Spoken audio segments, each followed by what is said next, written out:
వీటెన్ news కి స్వాగతం. ముందుగా ముఖ్యాంశాలు. నల్సార్ యూనివర్సిటీ ఆఫ్లా 21వ కాన్వెన్షన్ లో ముఖ్యమంత్రి రేవంత్ రెడ్డి.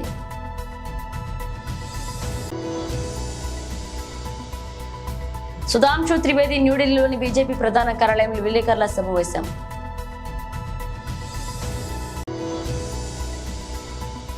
మూసీ సుందరీకరణ హైదరాబాద్తులు ఎవరూ భయపడాల్సిన అవసరం లేదు.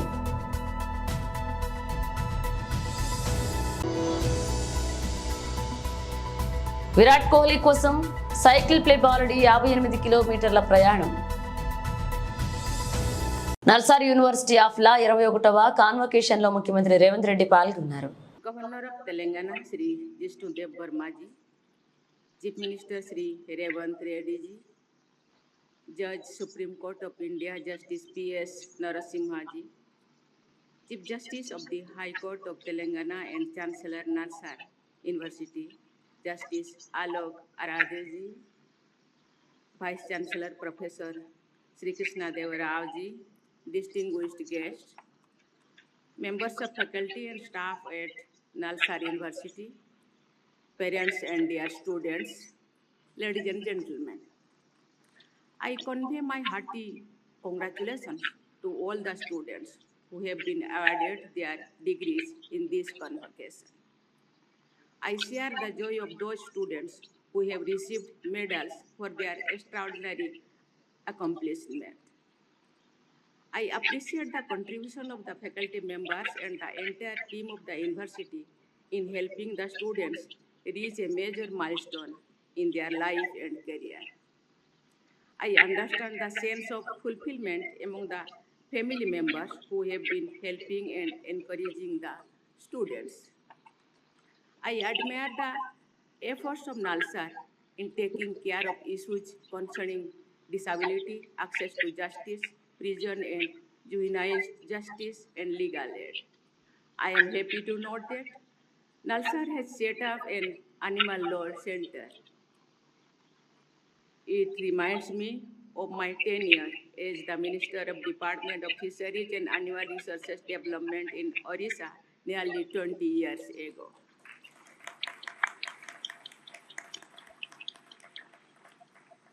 There I had realized that there must be widespread efforts to sensitize people about protection and welfare of animals. I expect the younger generations to protect animals and birds, trees and water bodies as necessities for well-being of the humanity. Nalsar's Animal Law Center is a good step in that direction. I am glad that this university is also focusing on artificial intelligence as an area of study. In the global legal scenario, jurists and judges are seized with the matter of consulting with algorithm for evaluating parties in the disputes. As future legal professionals, the students passing out today should be prepared to deal with rapid changes induced by technology. They should use technology as a tool for professional advancement and also as a means of social justice. Dear students, for a great country like ours, a sense of history erodes national pride and aspirations. Democratic traditions and practices of ancient India were highlighted by Dr. B.R. Ambedkar in his concluding speech at the Constituent Assembly. The system for administration of justice reflects the prevailing social and cultural environment of a society. Nearly 2,300 years ago, the ambassador from Macedonia in the court of Chandragupta Maurya, Megasthenes describes Indians as remarkably law-abiding people. Chandragupta Maurya's minister Chanakya, in the celebrated work Arthashastra, had advised that a bench of 3 magistrates be set up for every 10 villages with higher courts in districts and provinces. a bench of judges was preferred to individual judges. Arthashastra enumerates the high standards set for the officers responsible for administration of justice. It also suggests that no private meetings should be allowed between judges and litigants until cases were settled. Impartial administration of justice was given utmost importance. BJP జాతీయ అధికార ప్రతినిధి సుధాంశు త్రివేది న్యూఢిల్లీలోని BJP ప్రధాన కార్యాలయంలో విలేకరుల సమావేశంలో ప్రసంగించారు. अखिलेश यादव जी, जिनको अपराधियों में जाति दिख जाती है, परीक्षार्थी में जाति नहीं दिखी, एकदम चुप्पी साध गए. तो यह भी दर्शाता है कि इंडी गठबंधन के सभी घटक दलों की सहज प्रवृत्ति भ्रष्टाचार और अपराध को ही संरक्षण देने, भ्रष्टाचारी अपराधियों का समर्थन देने, भ्रष्टाचारियों और अपराधियों का बचाव करने के लिए ही है. धन्यवाद. सवाल ले सकते हैं प्रमुख जी.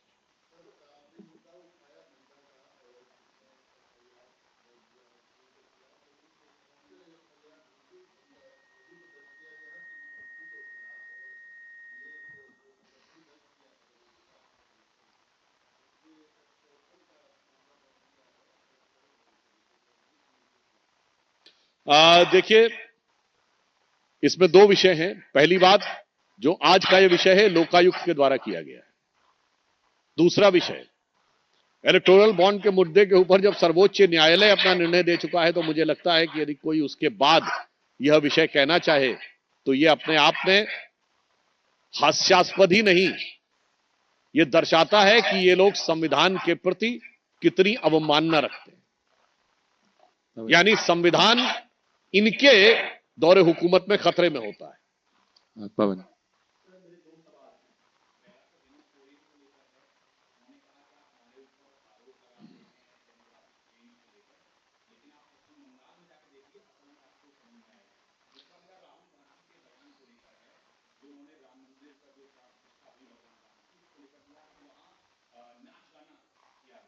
देखिए, जो हेमंत सोरेन जी ने कहा, कभी कभी आप चाहें या ना चाहें, हकीकत जुबान पे आ ही जाती है.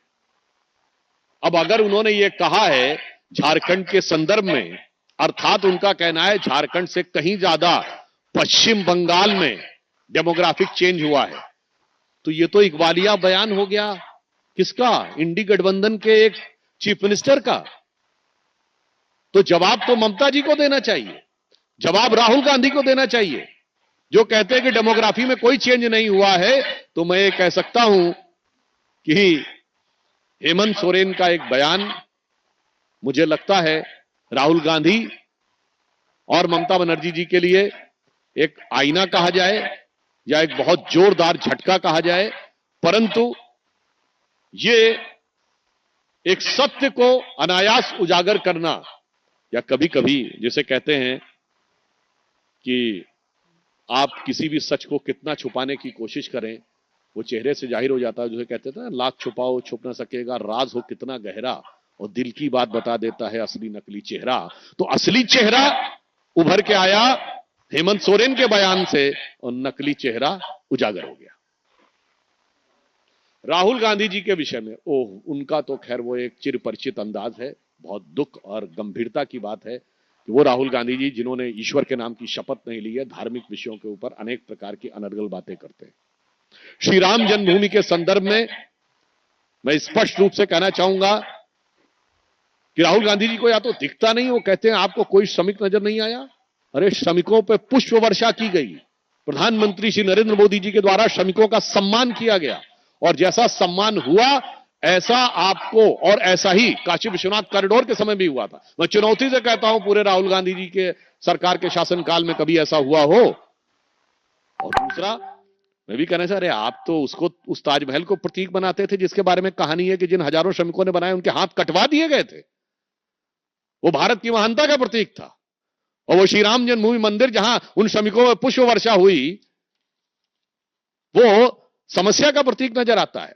अब मैं उस बिंदु पे कहता हूं जो इन्होंने नाच गाने की बात कही, ये कांग्रेस पार्टी का श्री राम जन्मभूमि के संदर्भ में पहला अपमान नहीं है, तीसरा अपमान है। पहला अपमान यह कि आपको निमंत्रण दिया गया डिस्पाइट द फैक्ट कि आपने जमीन आसमान एक कर दिया था कि मंदिर ना बनने पाए, मगर उसके बाद आप नहीं आए। अपमान नंबर 1। अपमान नंबर 2, नहीं आना था, नहीं आते। आपको कोई शादी में बुलाता है, आप शादी में जाइए, नहीं जाइए समारोह में जाइए। आप ये तो नहीं लिख के चिट्ठी नहीं भेजते कि मैं आपकी बेटी की शादी में नहीं आऊंगा। आपने लिखित भेजा कि मैं राम मंदिर के कार्यक्रम में कांग्रेस पार्टी से कोई नहीं जाएगा, बयान दिया आपने।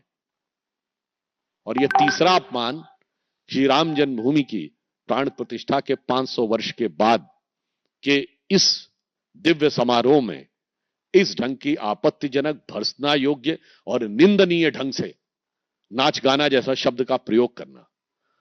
और मैं राहुल गांधी से पूछना चाहता हूं, श्री राम जन्मभूमि के तो आपने 3 अपमान किए और आपकी మూసీ సుందరీకరణ హైడ్రా బాధితులు ఎవరూ భయపడాల్సిన అవసరం లేదని మీకు తోడుగా బీఆర్ఎస్ పార్టీ లీగల్ సెల్ ఉందన్నారు.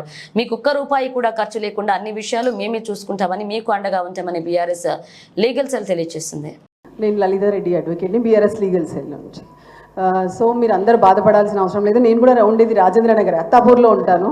సో నాకు ఆ ఏరియా మొత్తం తెలుసు. మొత్తం మూసి పరివాహక ప్రాంతం ఏదైతే నడుస్తుందో అదంతా నేను ఒక్కొక్క ప్రతి ఇంచు కూడా నాకు తెలుసు. అక్కడ ఏంటి పరిస్థితి, ఏంటి ఉన్న వాళ్ళ పరిస్థితి ఏంటి, ఎలా ఉంది. సో మీరు అందరు బాధపడాల్సిన అవసరం లేదు. బీఆర్ఎస్ లీగల్ సెల్ మీతో ఉంది. మొత్తం టీమ్ ఆఫ్ అడ్వకేట్స్ ఉన్నాం మేము మీకోసము. ఆల్రెడీ మా లీడర్స్ చెప్పారు.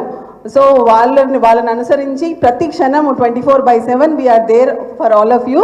సో ఫ్రమ్ అంటే లీగల్ ఆస్పెక్ట్లో నేను ఏం చెప్తున్నా అంటే, మీకు అందరికీ పర్మిషన్స్ ఉన్నాయి కదా, సో మీకు సంబంధించిన డాక్యుమెంట్స్ని అన్నింటినీ తీసి పెట్టుకోండి, ఓకేనా. ప్రతిదీ మీరు కొన్న సేల్ డీడ్ కానీ, మీరు అంటే మీ టైటిల్ డాక్యుమెంట్స్ ఉంటాయి, మీకు ఎవరు అమ్మారు, ప్లస్ మీ లోన్ డాక్యుమెంట్స్ ఉంటాయి, ప్లస్ మీరు కట్టిన current bill, water bill, municipal bills ఉంటాయి. సో ఇవన్నీ ప్రతి ఒక్కరు ప్రతి ప్రాపర్టీకి సంబంధించిన మొత్తం బంచ్ ఆఫ్ డాక్యుమెంట్స్ని తీసి రెడీగా పెట్టుకొని ఒక 3 సెట్స్ ఆఫ్ జిరాక్స్ చేసుకొని రెడీగా ఉండండి.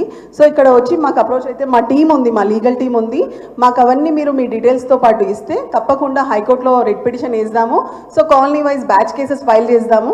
సో మీ బాధలన్నీ ఏముందో మేమే కాదు, మొత్తం న్యాయ వ్యవస్థ కూడా చూస్తుంది. పొద్దున లెగగానే ఆర్తనాదాలే తప్ప ఆటపాటలు కనిపించట్లే. 10 సంవత్సరాల నుంచి ఆటపాటలతో హైదరాబాద్ ఎంతో హ్యాపీగా ఉంది, అంతే కదా. మనం తెలంగాణ వచ్చిన దగ్గర నుంచి కేసీఆర్ గారు తెచ్చిన తెలంగాణ ఆటపాటలతో సంతోషంగా ఉన్నాం మనం.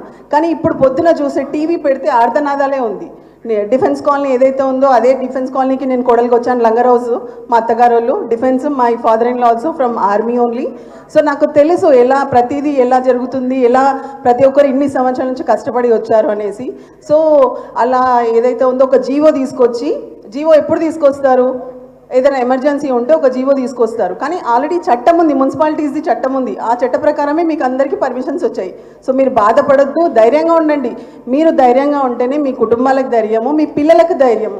సో మొత్తం న్యాయ వ్యవస్థ, మొత్తం బీఆర్ఎస్ లీగల్ సెల్ మీతో ఉంది. నేను కొన్ని నంబర్స్ చెప్తాను, నంబర్స్ రాసుకోండి. మీకు ఎప్పుడు ఏ ప్రాబ్లం ఉన్నా ఇమ్మీడియట్గా ఈ నంబర్స్కి కాల్ చేయండి. మొదటిగా కళ్యాణ్ రావు గారు ఇక్కడ ఉన్నారు. కళ్యాణ్ రావు సార్ నంబర్ రాసుకోండి, 81-255-35604. This is Mr. Kalyan Rao Garu. Okay, and note down my number. It is 9247-817735. నా పేరు లలితా రెడ్డి. ఇంకొక నంబరు వేణుగోపాల్ గారు, 99-855-07-660. సో ఈ 3 నంబర్లు కాకుండా ఇంకా చాలామంది ఉన్నారు. సో మాకు ఒక లీగల్ సెల్, బీఆర్ఎస్ లీగల్ సెల్కి కూడా ఒక ఆథరైజ్డ్ నంబర్ ఉంది. ఇది జాగ్రత్తగా నోట్ చేసుకోండి అందరు. యా, వేణుగారి నంబరా? ఓకే, వేణుగారి నంబరు 99-855-07-660. మిస్టర్ వేణుగోపాల్ గారు. And now I am going to give legal cell number. This is BRS legal cell number. Please kindly note. It is 81-437-26666. Okay, BRS legal cell number. మా party high command ఆదేశాల మేరకు legal cell పరంగా మేము చాలా seniors చాలామంది ఉన్నారు, వాళ్ళందరూ అందుబాటులో ఉంటారు. ముఖ్యంగా మాకు పార్టీ ఆదేశించిన విషయం ఏంటంటే, కేసెస్ లాయర్లు ఫీజు అది కాకుండా కనీసం కోర్టులో ఫైల్ చేసే అమౌంట్ కూడా మా పార్టీ భరిస్తుందని చెప్పేసి చెప్పారు. కాబట్టి మీరు ఎవరు కూడా ₹1 మీరు ఇవ్వాల్సిన అవసరం లేదు. లాయర్ ఫీజు కానీ ఏది కానీ దయచేసి వేరే వాళ్ళు మేము అది చేసి ఇది చేసి నమ్మకండి. మా దగ్గర సీనియర్స్ ఉన్నారు. మా పార్టీ మీకు లీగల్ పరంగా ఎంతవరకైనా మీరే కాదు ఎవరికైనా చెప్పండి, మేము అందరం ఉంటాము. మా లీడర్లు ఉన్నారు, వాళ్ళు ఫిజికల్గా వాళ్ళు చూసి చెప్తారు, తర్వాత లీగల్గా మేము అందరం చేస్తాం. దయచేసి ₹1 కూడా పార్టీ భరిస్తుంది మొత్తం. మీ అందరికీ తెలియజేస్తాం. గారి నంబరా? ఓకే. వేణు గారి number 9985507660. Mr. Venugopal garu. And now I am going to give legal cell number. This is BRS legal cell number. Please kindly note. It is 8143726666. Okay? BRS legal cell number. మా party high command ఆదేశాల మేరకు legal cell పరంగా మేము చాలా seniors చాలామంది ఉన్నారు, వాళ్ళందరూ అందుబాటులో ఉంటారు. ముఖ్యంగా మాకు పార్టీ ఆదేశించిన విషయం ఏంటంటే కేసెస్ లాయర్లు ఫీజు అది కాకుండా కనీసం కోర్టులో ఫైల్ చేసే అమౌంట్ కూడా మా పార్టీ భరిస్తుందని చెప్పేసి చెప్పారు. కాబట్టి మీరు ఎవరు కూడా ₹1 మీరు ఇవ్వాల్సిన అవసరం లేదు. లాయర్ ఫీజు కానీ ఏది కానీ దయచేసి వేరే వాళ్ళు మేము అది చేసి ఇది చేసి నమ్మకండి. మా దగ్గర సీనియర్స్ ఉన్నారు. మా పార్టీ మీకు లీగల్ పరంగా ఎంతవరకైనా మీరే కాదు ఎవరికైనా చెప్పండి, మేము అందరం ఉంటాము. మా లీడర్లు ఉన్నారు, వాళ్ళు ఫిజికల్గా వాళ్ళు చూసి చెప్తారు, తర్వాత లీగల్గా మేము అందరం చేస్తాం. దయచేసి ₹1 కూడా పార్టీ భరిస్తుంది మొత్తం. మీ అందరికీ తెలియజేస్తాం. టీమిండియా స్టార్ ఆటగాడు విరాట్ కోహ్లీ చరిష్మా గురించి ప్రత్యేకంగా చెప్పనక్కర్లేదు. ప్రపంచంలో క్రికెట్ ఆడే దేశాల్లో రన్మేష్ కిన్ కు అభిమానులు ఉన్నారు. కోహ్లీ బ్యాటింగ్ చేస్తున్నాడంటే చాలు స్టేడియంలో టీవీలకు అభిమానులు అతుక్కుపోతుంటారు. ఎలాగైనా కోహ్లీ ఆటను చూడాలనుకునే వీరాభిమానులు ఎందరో ఉన్నారు. ఉత్తరప్రదేశ్లోని ఉన్నావ్స్ కు చెందిన కార్తికేయ కూడా విరాట్ అంటే వీరాభిమానం. దాంతో తాజాగా కోహ్లీని చూడడానికి 15 ఏళ్ల కార్తికేయ పెద్ద సాహసమే చేశాడు. తన అభిమాన క్రికెట్ ను ఎలాగైనా చూడాలని సైకిల్ పై ఏకంగా 58 కిలోమీటర్లు ప్రయాణించాడు. కాన్పూర్లోని గ్రీన్ ఫీల్డ్ పార్క్ లో శుక్రవారం ప్రారంభమైన భారత్ బంగ్లాదేశ్ 2వ టెస్ట్ చూసేందుకు ఉన్నావ్ నుంచి ఇలా సైకిల్ పై లాంగ్ జర్నీ చేసి మరీ వచ్చాడు. ప్రస్తుతం కార్తికేయ తాలూకు వీడియో సామాజిక మాధ్యమాల్లో వైరల్ అవుతుంది. ప్రస్తుతం 10వ తరగతి చదువుతున్న అతడు కాన్పూర్ లో భారత్ టెస్ట్ మ్యాచ్ ఆడుతుండడంతో తన అభిమాన క్రికెటర్ ను విరాట్ ను చూడాలనుకున్నాడు. అనుకున్నదే తడవుగా సైకిల్ పై తెల్లవారుజామున 4 గంటలకు తన స్వగ్రామం ఉన్నావ్ నుంచి గ్రీన్ ఫీల్డ్ పార్క్ కు బయలుదేరాడు. ఉదయం 11 గంటలకు స్టేడియానికి చేరుకున్నాడు. तो दोस्तों कानपुर के ग्रीन पार्क स्टेडियम में इंडिया और बांग्लादेश का मैच खेला जाएगा और ये देखिए भाई, ये भाई आए हैं साइकिल में, उन्नाव से आए हैं। देख लो भाई इनकी ये साइकिल, इसमें मैच देखना है। भाई क्या नाम है आपका? कार्तिकेय। साइकिल में आए हो आप? मैच देखने के लिए? कहाँ से? उन्नाव से आप आए हो इतनी दूर? कितना किलोमीटर है उन्नाव से ग्रीन पार्क स्टेडियम? 58 किलोमीटर। और आप पढ़ते हो? कौन सी क्लास में हो आप? 10th में आप हैं। तो घर वालों ने भेज दिया? क्या बोला घर में? बोला तो मिलने जाना है तो कहीं चले जाओ। तो अकेले आए आप? ये साइकिल चलाते हुए? कितना टाइम लगा आपको यहाँ पहुँचने में? 4 बजे निकला तो 11 बजे आ गए। सुबह 4 बजे निकल गए थे तो यार उस समय तो अंधेरा रहा होगा। नहीं आ गए थे। तो घर वालों ने बोल दिया चले जाओ, कोई साथ में भेजा भी नहीं? तो कितना मतलब किसको देखना आप चाहते हो? विराट कोहली। विराट कोहली को? विराट कोहली के फैन हो आप? तो देखो भाई ये आए भाई, देख लो ये रही इनकी साइकिल, ये इनकी साइकिल किसमें आए हैं? హైడ్రా వేధింపులతో ఆత్మహత్య చేసుకున్న బుచ్చిమ్మ మృతదేహాన్ని చూసేందుకు గాంధీ ఆసుపత్రికి మాజీ మంత్రులు హరీష్ రావు, సబితా ఇంద్రారెడ్డి, బీఆర్ఎస్ నాయకులు వెళ్లారు.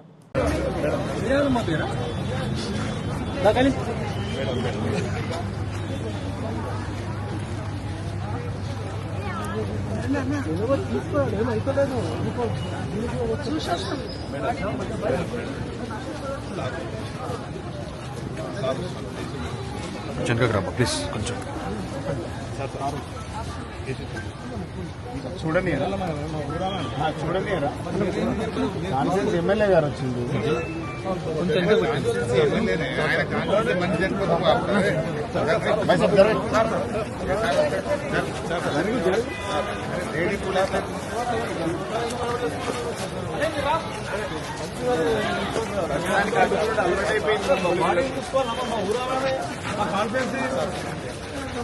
ఎక్కువ చేసుకుంటే ఎక్కువ అవుతుంది.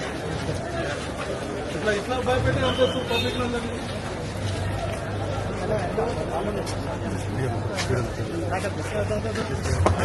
స్టార్ట్ అయిందా? ఎందుకు ఆపుతున్నావు? ఎమ్మెల్యే లోకల్ ఎమ్మెల్యే నడుతున్నావు. ఎందుకు అలా చేయండి మేమందరం మీ పేర్లేమే ఎమ్మెల్యేలు కూడా రావద్దా కొత్త రూల్స్ పెట్టామే చెప్పలేక సార్ నేను కలిసి మిమ్మల్ని 2 సెకండ్లు కాలేదు మీరే మాట్లాడుతున్నారు మీ సీఐ ఆపి 5 నిమిషాలు నిలబెట్టి రావద్దని మరి వాళ్ళకి చెప్పాలి కదా సార్ మీరు వాళ్ళకి ఇది హాస్పిటల్ అంతా మాతా శిశు హాస్పిటల్ పెద్ద హాస్పిటల్ కూడా మార్చేరికి ఎంతమంది వస్తారు కొత్త మొదటిసారి అవుతుంది ఇవాళకి ఎప్పుడు రాలేదా కాంగ్రెస్ వాళ్ళు ఇంతకుముందు 100 రాలేదా 10 మంది వాళ్ళ ఫ్యామిలీ మెంబర్స్ అలా చేయొద్దని చెప్పారు సార్ ఎవరు చెప్పిండ్రు మార్చూర్లోకి ఎంత మంది పోతారు పర్మిషన్ లేకుండా థ్యాంక్ యూ సార్ అడుగుతుంది పిఎంఈ కృపాల్ సింగ్ సార్ నేను పంపించిందా ఇప్పుడు వాళ్ళని ఓన్లీ వాళ్ళ ఫ్యామిలీని పంపించి 5 నిమిషాలు అయింది కుక్కట్పల్లి వాళ్ళనే నేను పంపించి వాళ్ళ ఇబ్బంది వచ్చాను చనిపోయిన బాధలు వదిలిపెట్టి మీ బాధలు ఎక్కువైపోయినాయి మాకు ఏసీపీగా లోకల్ పోలీస్ కి బందోబస్తు చూసుకోవడం ఉంటుంది నాది ఇష్యూ మాకు ఎట్లా తెలియదు ఏం చేస్తామని చెప్పి వచ్చి చూడని కూడా చాలు కదా అప్పుడు చేసేది కదా సార్ వచ్చి చేసేవాళ్ళు ఆపాడు మీరు వస్తారు జ్ఞానేశ్వర్ ఎస్ఐ ఆపిండా లేదు అడుగు నేను అడుగు సుధాకర్ ఆపిండా లేదు అడుగు వీళ్ళిద్దరు మమ్మల్ని ఆపిండా లేదు అడుగు సరే సార్ ఇప్పుడు అది ఇష్యూ కాదు ఇప్పుడు మీరు కృపాల్ సింగ్ సార్ ఏమైనా కలుస్తారా డెడ్ బాడీ చూడడానికి కూడా అనుమతించారా ఇదేం రాజ్యమే ఏమైతుంది సార్ ఏం పోలీసులు మీరు నాకు అర్థం కాదు కొత్తగా కానీ వీళ్ళు అంటే మీరు పిఎం అవుతుంది అది నేను కాదుగా చేసేది వాళ్ళు చేస్తారు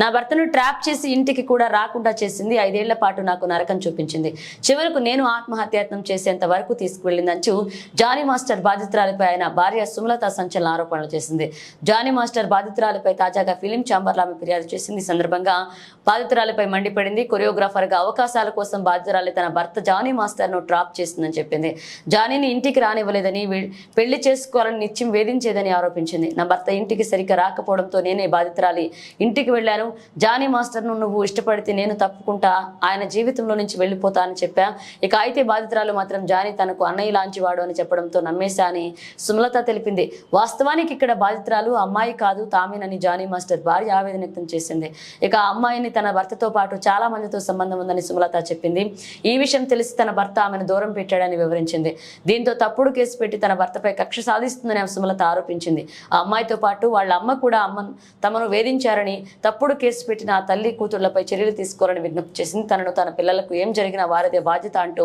తమకు న్యాయం చేయాలని ఫిలిం ఛాంబర్ ఆఫ్ కామర్స్ కు సుమలత ఫిర్యాదు చేసింది యంగ్ టైగర్ ఎన్టీఆర్ హీరోగా కొరటాల శివ దర్శకత్వంలో వచ్చిన దేవరా పాజిటివ్ టాక్ తో దూసుకువెళ్తుంది RRR తర్వాత 6 ఏళ్లకు తారక్ సినిమా రావడంతో అభిమానుల్లో ఈ మూవీపై భారీ అంచనాలు ఉన్నాయి ఆ అంచనాలను అందుకుంటూ దేవరా తొలి రోజు భారీ వసూళ్లు రాబట్టింది దేశవ్యాప్తంగా 77 కోట్లు వసూలు చేసిన దేవరా వరల్డ్ వైడ్ గా 140 కోట్లు కొలగొట్టింది ఇందులో ఏపీ తెలంగాణ నుంచి 68 కోట్లకు పైగా కలెక్షన్స్ వచ్చినట్లుగా సమాచారం ఈ మూవీలో తారక్ సరసన తొలిసారి బాలీవుడ్ బ్యూటీ జాన్వీ కపూర్ హీరోయిన్ గా నటించింది అలాగే మరొక బాలీవుడ్ స్టార్ సైఫ్ అలీ ఖాన్ ప్రతి నాయకుడిగా కనిపించారు ప్రకాష్ రాజ్ శ్రీకాంత్ మురళీ శర్మ మలయాళ నటుడు షైన్ టామ్ చాకో తదితరులు ఇతర కీలక పాత్రలో నటించారు తెలంగాణ ముఖ్యమంత్రి రేవంత్ రెడ్డికి తెలంగాణ జనసమితి అధినేత ఎమ్మెల్సీ కోదండరాం సహా పలువురు విద్యావేత్తలు బహిరంగ లేఖ రాశారు హైదరాబాద్ లోని అంబేద్కర్ ఓపెన్ యూనివర్సిటీకి చెందిన భూమిని జవహర్ లాల్ నెహ్రూ ఫైన్ ఆర్ట్స్ విశ్వవిద్యాలయానికి కేటాయిస్తూ తీసుకున్న నిర్ణయాన్ని వెనక్కి తీసుకోవాలని డిమాండ్ చేశారు పేద విద్యార్థులకు నామమాత్రపు ఫీజుతో ఉన్న చదువులు అందిస్తున్న ఏకైక విశ్వవిద్యాలయం అంబేద్కర్ యూనివర్సిటీని కాబట్టి ఆ వర్సిటీ భూమిని ఇతర యూనివర్సిటీలకు కేటాయించవద్దని కోరారు అంబేద్కర్ యూనివర్సిటీని నిలబెట్టుకోవాల్సిన అవసరం అందరిపై ఉందని తెలియజేశారు రేవంత్ రెడ్డికి లేఖ రాసిన వారిలో ఎమ్మెల్సీ కోదండరాం హరిగోపాల్ గంటా చక్రపాణి తదితరులు ఉన్నారు బులెటిన్ ముగించే ముందు హెడ్లైన్స్ మరోసారి నల్సార్ యూనివర్సిటీ ఆఫ్లా 21వ కాన్వెన్షన్ లో ముఖ్యమంత్రి రేవంత్ రెడ్డి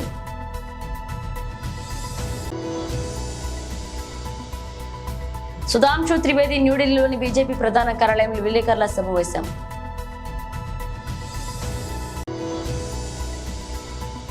మూసీ సుందరీకరణ హైడ్రా బాధితులు ఎవరూ భయపడాల్సిన అవసరం లేదు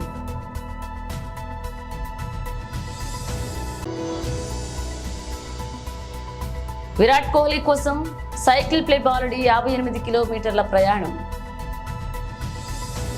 ఇవి బులెటిన్ అప్డేట్స్ మరణ అప్డేట్స్ తో మళ్ళీ కలుద్దాం